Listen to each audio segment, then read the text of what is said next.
ತಾಳಿದ ಬಸವಣ್ಣನವರು ಸಕಲ ಜನತೆಯ ಸಲುವಾಗಿ ಕೈಗೊಂಡ ಮಹತ್ ಕಾರ್ಯಗಳು 800 ವರ್ಷಗಳು ಕಳೆದು ಹೋದರೂ ಇಂದಿಗೂ ನಿತ್ಯನೂತನವಾಗಿವೆ. ಅವರ ತತ್ವಗಳು, ಅನುಷ್ಠಾನಗಳು ಎಲ್ಲರ ಗೌರವಕ್ಕೆ ಪಾತ್ರವಾಗಿವೆ. ಅಪಾರವಾದ ಜ್ಞಾನವನ್ನು ಹೊಂದಿ ಜನಹಿತ ಕಾರ್ಯಗಳನ್ನು ಮಾಡಿ ಪರಂಪರಾನುಗತವಾಗಿ ಬಂದಿರುವ ಮೂಢನಂಬಿಕೆಗಳನ್ನು ದೂರಗೊಳಿಸಲು ಹಲವಾರು ರೀತಿಯಲ್ಲಿ ಕಾರ್ಯ ಮಾಡಿದರು. ಎಲ್ಲ ಕೆಲಸಗಳು ಸಮಾನವೆಂದು ತಿಳಿಸಿ ಕಾಯಕವೇ ಕೈಲಾಸ ಎಂದು ಘೋಷಿಸಿದರು.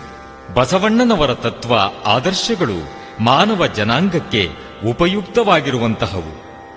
ಬಸವಣ್ಣನವರು ವಚನಗಳೆಂಬ ಹೊಸ ಸಾಹಿತ್ಯ ಪ್ರಕಾರವನ್ನೇ ಆರಂಭಿಸಿದರು.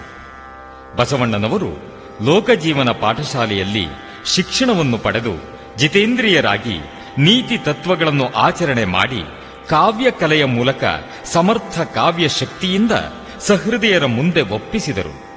ರಸಪ್ರಜ್ಞೆ, ನೀತಿಪ್ರಜ್ಞೆ ಬಸವಣ್ಣನವರ ವಚನಗಳಲ್ಲಿ ತುಂಬಿವೆ.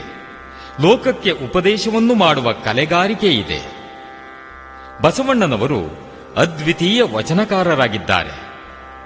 ಬನ್ನಿ ಕೇಳೋಣ ಬಸವಣ್ಣನವರ ವಚನಗಳನ್ನು, ಹೃದಯ ತುಂಬಿಕೊಳ್ಳೋಣ ಅಲ್ಲಿನ ತತ್ವಗಳನ್ನು.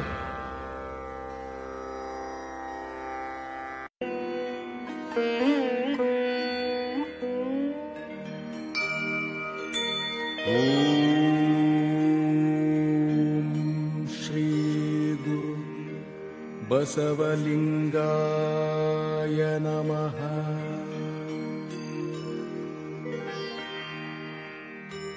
ಓಂ ಶ್ರೀ ಗುರು ಬಸವಲಿಂಗಾಯ ನಮಃ.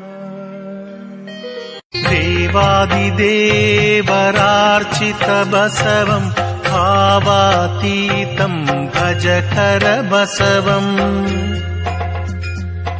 ಸರ್ವದಿ ಸಾಕ್ಷಿ ಕಾರಣ ಬಸವಂ ನಮಾಮಿ ಶ್ರೀ ಗುರು ಬಸವಾರೂಢಂ.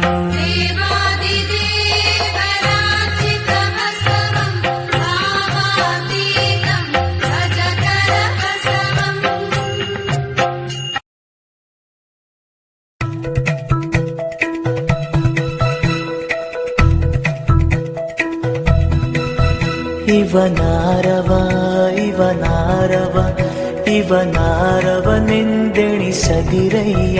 ಇವನಾರವ ಇವನಾರವ ಇವನಾರವನೆಂದೆಣಿಸದಿರಯ್ಯ.